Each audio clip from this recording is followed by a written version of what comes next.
As I've tuned the new carburetor, I wanted to verify the output to see how close I was and if there's any adjustments that needed made to make more power, drivability, or maybe even better fuel economy. So let's first take a look and see what it's going to take to get this AFR mounted. Now, I just picked up this single O2 wireless AFR gauge, and you may have remembered the review I did on the dual O2 AFR made by Fast. It's a really, really nice piece, but it is very expensive. The reason why I wanted wireless is I wanted to be able to transition from the cab driving so I could verify what the reading is and also be under hood when I'm doing any tuning. But before we get started on that, I need to make sure that I can weld in a bung somewhere, and I'm kind of questionable if I'm going to be able to do that with what we've got. So let's crawl underneath the truck and take a look at it. Now, it's not hard to see that this has been on the truck for a while. The headers are not the best in the world. They're probably an old pair of blackjack or something inexpensive. The flanges are very, very thin on it, so it's constantly blowing header gaskets out of there. The collectors are in not very good shape, which is obvious. They're very rusty, ugly. The issue is will I be able to weld in the O2 bung here on this exhaust pipe? And probably, but what's the point really long term, because I don't think I'm going to keep it. It's certainly not going to keep the exhaust on there. It does have glass pack mufflers on there. They are very loud. I want it to be a little quieter, a little bit more drivable, and a little bit more street friendly. So we'll put some good turbo mufflers on there sometime early, probably next year when the engine goes in.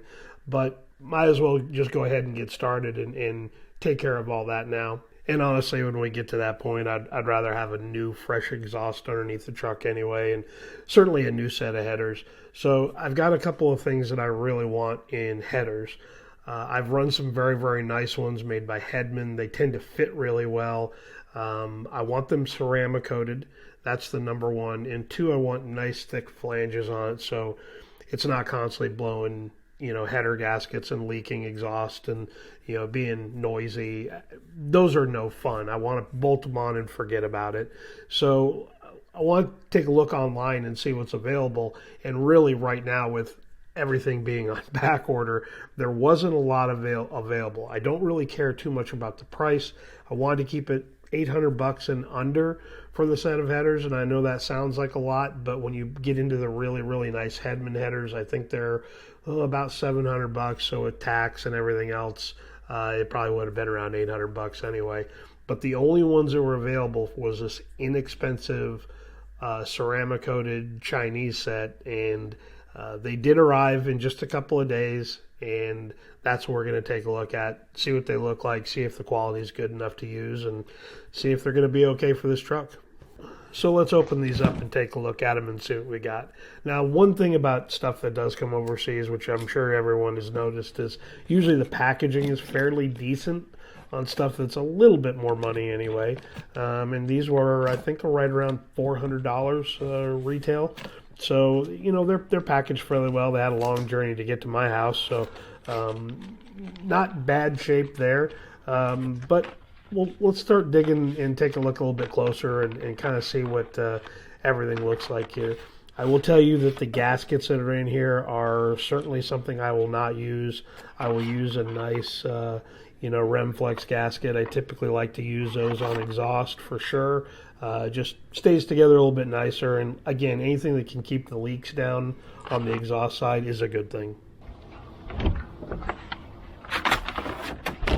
Now, one thing I noticed immediately about these is they were advertised to be a fairly thick flange on the header and on the collector, and they are. These are nice and beefy. They shouldn't warp or flex or cause any issue with sealing up to the cylinder head or to the exhaust pipe on the other end. So I'm happy about that. For the price I paid, that's a bonus in these headers.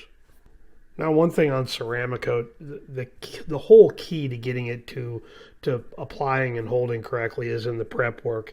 And these, have got one spot here on one of the tubes that is probably just wasn't prepped right. and it's a little thin. It's a little, funky looking, which means it just didn't apply right.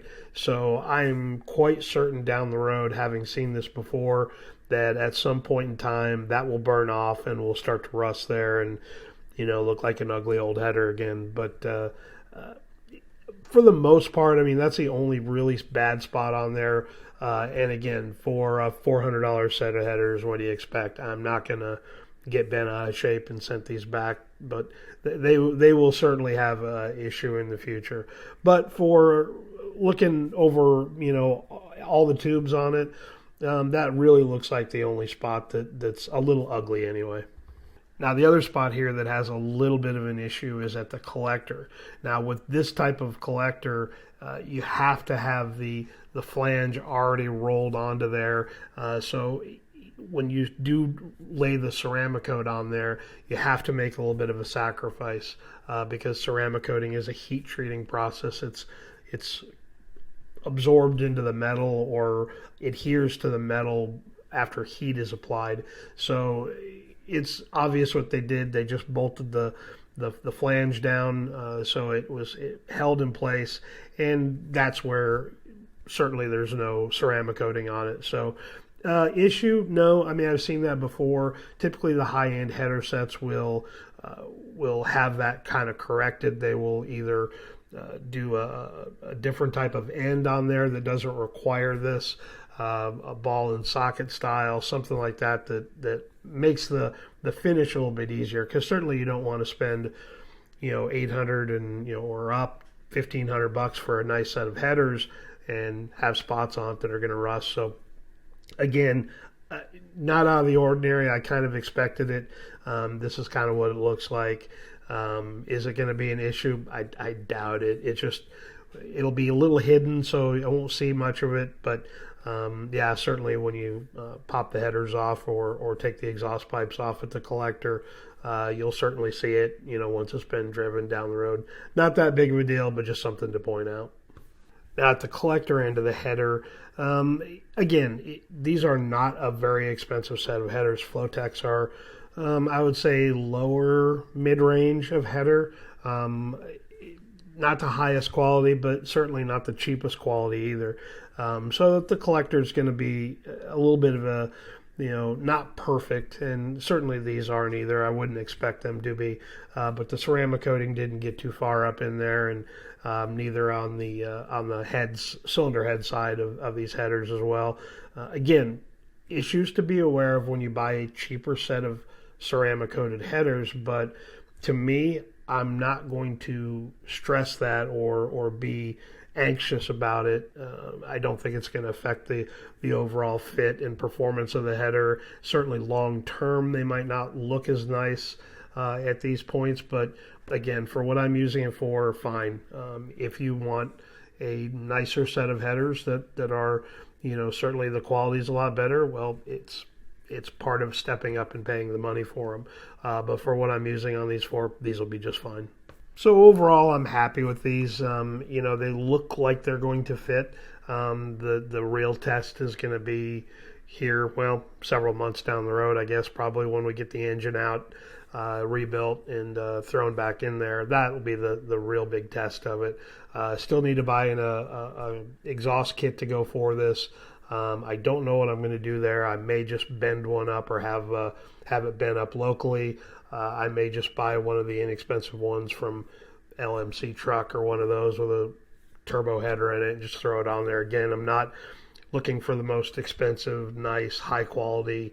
I will do some fabricating on them, obviously, to throw in the O2 sensor on the passenger side. I may throw a bung in on the driver's side in case I want to run the dual gauge at some point.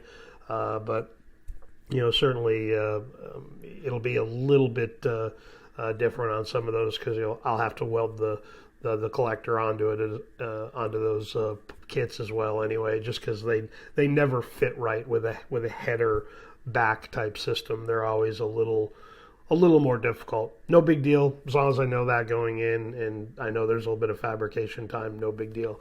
All in all, for what these are, without knowing if they fit perfectly, I'm liking what I see so far. Again, if you're okay running a very inexpensive Chinese off the shelf type of header, these are probably going to be just fine. If the Headmans were in stock, and I was okay with spending that kind of money for these, then I would have no problem spending $800-900 for a really good set of USA made, really nicely ceramic coated header. But in this case, these are going to be just fine. So hopefully when we get down to that point, everything will fit up just fine, and we'll be able to get this bolted on and get it going. I've got some other plans for these headers when we get to that point, so we'll save that for a couple months from now when we get them installed and start measuring and see what actual heat reduction is under hood with a ceramic coated header. So that'll be kind of fun. Anyway, if you got any questions about this one, please don't hesitate, drop them down below. If you thought the video was cool, I always appreciate it if you throw a like on there. So I do appreciate it, and we will catch you guys on the next video. We'll see you.